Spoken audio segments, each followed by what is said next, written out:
We are all waking up in shock and mourning today after the second worst school shooting in American history. This time, it's in the small city of Uvalde, Texas.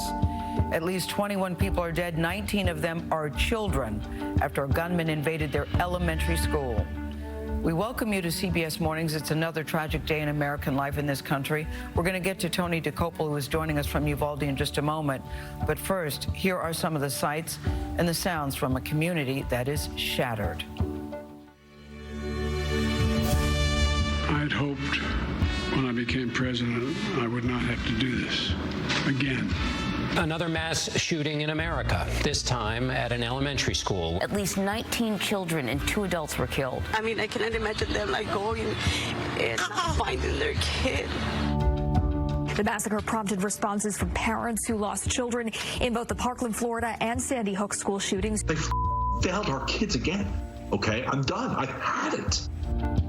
The tragedy reigniting the debate over gun control. Literally get down on my hands and knees and beg my colleagues. Find a path forward here.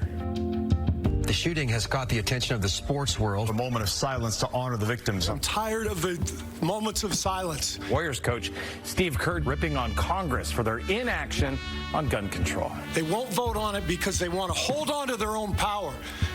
It's pathetic. I've had enough. While we can add our prayers for the dead, there is nothing that can ever be said that can approach the immeasurable grief of those families. When I dropped my kids off at school this morning and kissed them goodbye, it doesn't cross your mind that that could ever be the last goodbye. To lose a child is like having a piece of your soul ripped away.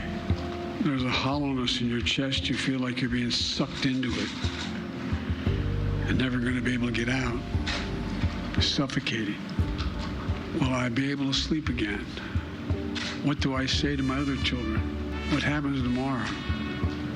May the Lord be near the brokenhearted and save those crushed in spirit, because they're going to need a lot of help.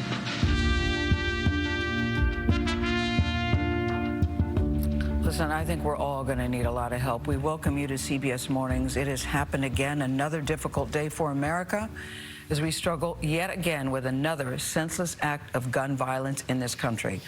We're going to take you right to Texas, where many parents spent the night waiting for word on whether their children survived. Just put yourself in those parents' shoes for just a second. You're waiting all night to learn if your child survived after you dropped them off at school.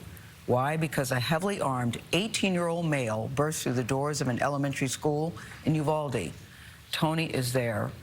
Tony, I can't imagine what it's like to be there on the scene. I know I couldn't sleep last night because I knew we'd be sitting here again reporting on this story one more time, and I'm so sick and tired of being sick and tired telling this type of story.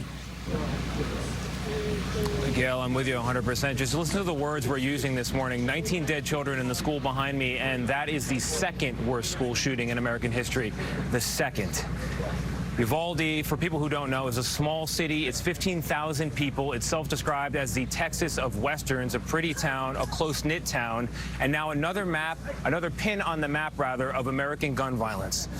And this is that rare kind of morning, guys. It's a day when I don't look forward to the start of our show, and here's why.